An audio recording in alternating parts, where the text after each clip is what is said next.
And welcome back into the Sports Source. This segment brought to you by Phil Cobble, Fine Homes and Land. Well, let's focus on the land part of that. This week, Phil's got some incredible property for you to see. Look at this, 24.5 acres of prime residential development area just across Wise Springs Road from Three Ridges Golf Course. Chuck, I'm sure you're familiar with that course. There's already a ranch home on the property, but with level land and mountain views, this land is perfect for residential development. Call Phil Cobble as soon as possible. I guarantee you this will move very, very quickly. Phil Cobble, Fine Homes and Land. His phone number is going to be on the front of our desk for the rest of this segment. All right. Not only am I familiar with that, I think I lost a couple of golf balls over there. Yeah. It'll be like even more. It'll be like Poltergeist. It's not an Indian burial ground. It's Chuck's timeless burial ground. All right.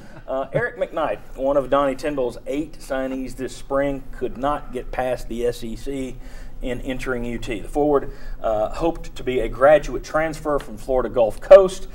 He got an NCAA waiver, which he needed, which would allow him to transfer for a third time. He started at Iowa State, then went to Florida Gulf Coast. He needed a waiver from the NCAA to transfer again. He got that one. But he also needed a waiver from the SEC to come in as a grad transfer.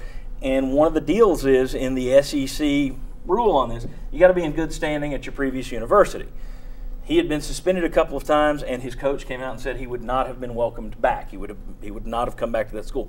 So apparently that is the reason the SEC nixed the deal. That has ticked off Tennessee. The rule seems kind of clear, but is it cut and dried, or did Tennessee get hosed here? You cover basketball?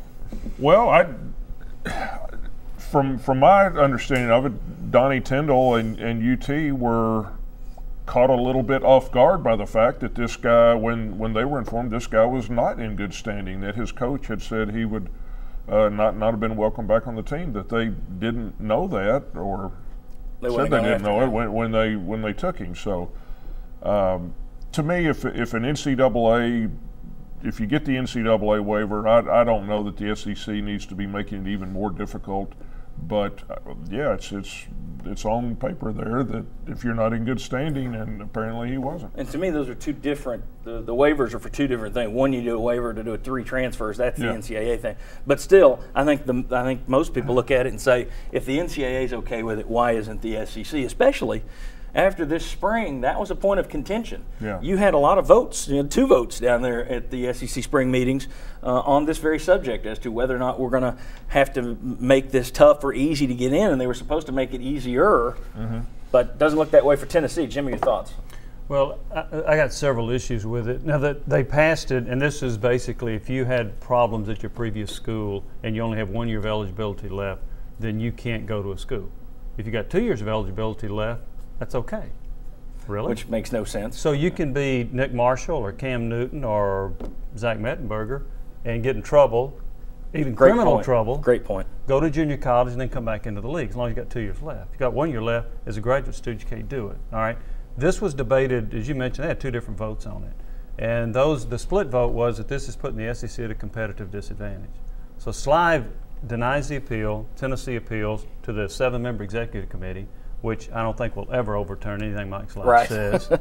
So they ruled him ineligible. Now, there's a player going to Auburn. His name is Casey Ross Miller. He's from New Mexico State. He was suspended 5 games. He got in trouble. Are they going to approve him going to Auburn?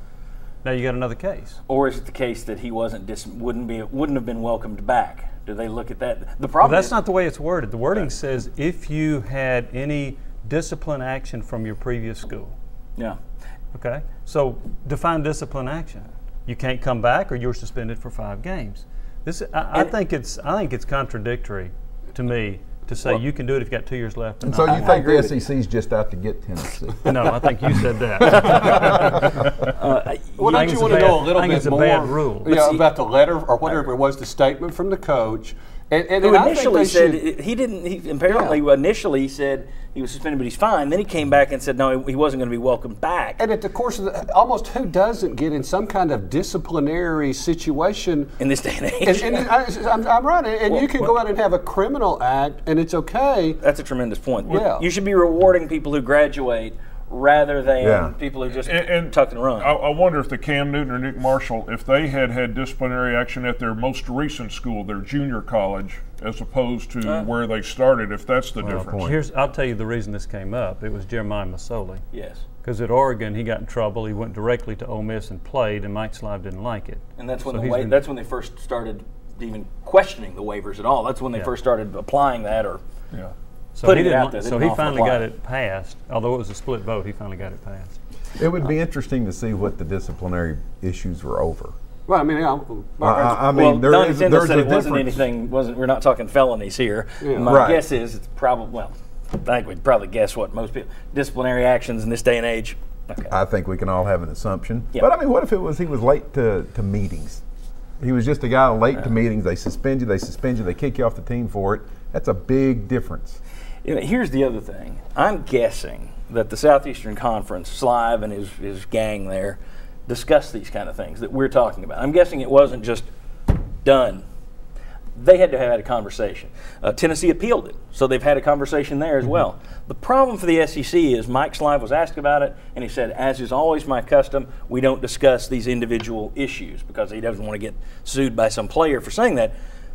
I understand his rationale for not saying anything, but by not saying anything, he just leaves it open to all these question marks that have just come up. Yep. You need to say something. Yeah, you you need need to to say, say here's something. the reason he's not eligible because we passed a rule June the 1st or whatever day it was, and he had discipline issues at his previous school, and that's why we're not allowing and I think the waiver. players should be entitled to have a hearing. He should be able, it's almost like you should be able to face your accusers and say, what are you basing this on? And here is my side of it. All right, there are a lot of people that are saying out there that if he were going to Kentucky, he would be in already. Does anybody buy that?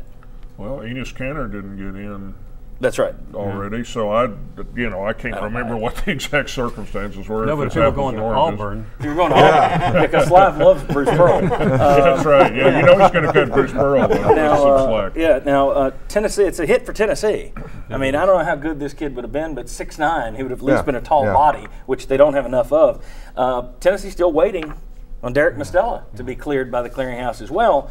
And Oklahoma State thought they would get him cleared, and Pitt thought they would get him cleared, and he's still not cleared. UT thinks they'll get him cleared, but still waiting. And at what point do you get upset because you're turning away players that could have gotten in, student athletes that could have gotten in, and they go to other schools and they beat you?